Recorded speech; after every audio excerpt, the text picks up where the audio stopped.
Almanaque Político te invita a conocer todos los temas políticos y conflictos internacionales que hay en el mundo. Quédate porque en un momento más comenzamos.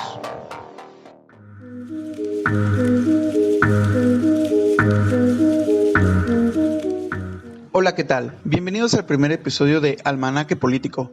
Recuerden que aquí hacemos un pequeño recuento de acontecimientos importantes dentro de la historia que pueden tener o tienen relación con acontecimientos actuales. Es importante conocerlos para comprender lo que sucede en el mundo a nuestro alrededor. Recuerden que yo soy Alexis y me acompaña mi compañera Sara. Pues bueno, como ya dijo mi compañero Alexis, bienvenidos a este su programa. Yo les platico que el día de hoy hablaremos acerca de la lucha por los derechos civiles de afroamericanos en Estados Unidos. Este es un tema que lleva varias décadas de movimientos, de protestas, enfrentamientos constantes, acciones legales y en general una lucha de la comunidad afroamericana por hacer valer sus derechos. Aquí trataremos algunos de los acontecimientos más relevantes. Si bien muchos de estos hechos importantes sucedieron antes de 1950, comenzaremos en esta década debido a que a partir de aquí fueron los hechos más significativos. Pues bueno, comencemos. En el año 1954, el 17 de mayo para ser más exactos, el estado de Kansas a través del Tribunal Supremo declara inconstitucional la segregación racial en su sistema de educación pública. Si bien para la época es un avance notable, observaremos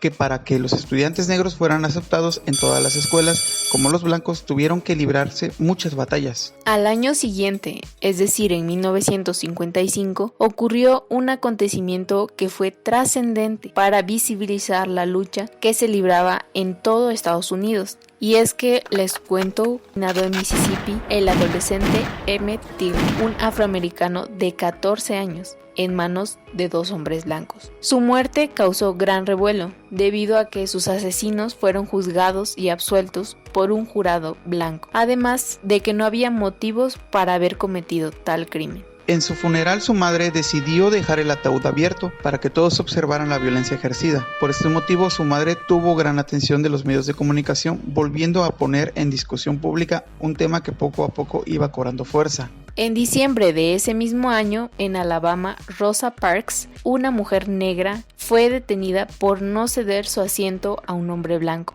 Esto pues debido a que la segregación en espacios públicos era bastante normal o lo correcto. Es decir, pues había espacios designados para blancos y para negros. Entonces, al negarse a dar su lugar, Rosa Parks incurrió en la ley. Para la época, esto que hizo era un acto muy fuerte de resistencia y de valentía. Como respuesta a este hecho, Martin Luther King, quien era un importante líder negro, hace un llamado a boicotear el sistema de transporte público, con lo que se logró que en el año siguiente, en 1956, se declarara ilegal la segregación en autobuses, restaurantes y otros sitios públicos, un pequeño avance en la lucha por sus derechos civiles. Tiempo después, en 1957, es cuando se unen personajes importantes, entre ellos Martin Luther King, junto con Charles Steele y Fred Shuttlesworth, y ellos fundan lo que es la Conferencia de Líderes Cristianos del Sur, una organización que fue clave en la lucha por los derechos civiles de los afroamericanos. Poco a poco, este movimiento iba adquiriendo más fuerza y más forma. Y bueno, ahora entramos a la parte de las dificultades en el ámbito educativo, porque en el mismo año que se funda la Conferencia de Líderes Cristianos del Sur, en Arkansas, 9 estudiantes negros conocidos como Little Rock Knight ven prohibido su acceso al Central High School de la misma localidad. Este hecho causó tanto revuelo que el presidente tuvo que enviar tropas federales para que resguardaran a dichos estudiantes. Ser negro y querer estudiar era muy peligroso en esa época. Otro episodio importante en relación a la educación fue el de James Meredith, quien en 1962 se convirtió en el primer estudiante negro en la Universidad de Mississippi. Esto provocó ciertos disturbios entre la gente blanca y conservadora que se negaban rotundamente a aceptar la educación superior para una persona negra. Muchos de estos actos que realizaron fueron incentivados por las mismas autoridades, en este caso, pues el gobernador Ross Barnett, que era muy segregacionista. El año siguiente a estos acontecimientos, Martin Luther King es encarcelado en Alabama, esto tras una protesta, y es precisamente encerrado donde escribe su famosa carta desde una cárcel de Birmingham, que se convierte en parte esencial del movimiento afroamericano. Un punto importante de Luther King es que su lucha siempre trató de ser pacífica, lo que le hizo ganar el Premio de la Paz en 1964. Así continúa la lucha de los afroamericanos por sus derechos, logrando avances poco a poco. Uno de ellos fue cuando el 2 de julio de 1964, el presidente en turno, Lyndon Johnson, firma el Civil Rights Act o Ley de Derechos Civiles, que prohibía la discriminación basada en cuestiones de sexo o raza. Esto en la contratación, promoción y en el despido, es decir, en el ámbito del empleo. Poco a poco se fueron abriendo espacios legales para luchar contra la segregación. Desafortunadamente, el 4 de agosto de 1964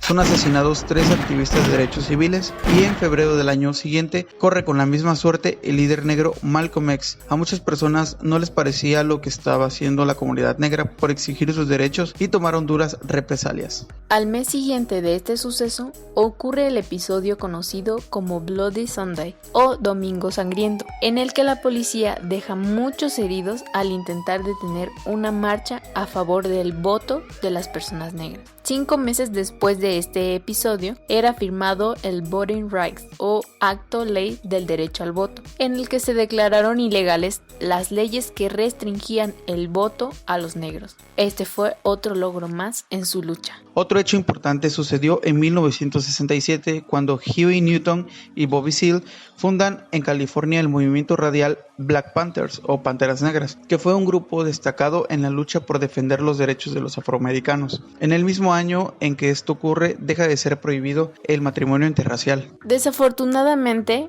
para el año 1968, el 4 de abril, es asesinado en Tennessee Martin Luther King, quien al asomarse por la ventana del hotel donde se hospedaba, recibió un impacto de bala. Él se encontraba allí en ese momento en apoyo a los recolectores de basura negros que exigían iguales condiciones que los blancos. Su legado en la lucha por los derechos de los afroamericanos definitivamente que fue grande. Por ende, hubo muchas fuertes protestas tras su muerte. En ese mismo año de su muerte, el presidente Lyndon Johnson firma la Civil Rights Act de 1968, en donde se prohibía la discriminación en la venta, alquiler y financiación de viviendas. Las décadas de los 50 y 60 fueron las más marcadas por la lucha de los derechos civiles de los afroamericanos, pero a pesar de ello no se termina, porque siguen habiendo muchos actos de racismo, discriminación y violencia contra personas negras. Esto y a pesar de que en 1991 el presidente George Bush firmó la Ley de Derechos Civiles de 1991,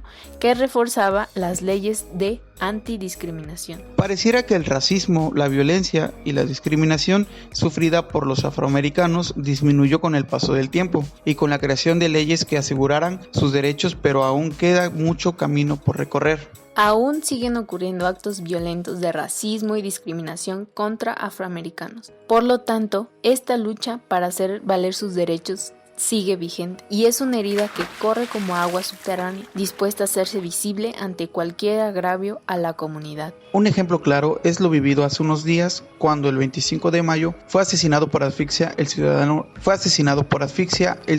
negro George Floyd en manos de policías blancos. Este hecho claramente evidenció que el racismo, la discriminación y violencia contra la comunidad afroamericana sigue siendo una realidad, a veces sutil, otras veces muy evidente. Y de nueva cuenta, este acontecimiento desató una ola de movilizaciones sociales, las cuales primero iniciaron en Minneapolis, donde ocurrió el asesinato, pero más tarde se extendieron en todo el país, incluso a pesar de las recomendaciones para evitar la propagación del COVID-19. Y es que esto vino a sacar a la luz otras violaciones a personas negras por parte de la policía, además de evidenciar el racismo que aún sufre este sector de la población. La consigna Black Lives Matter volvió a cobrar fuerza.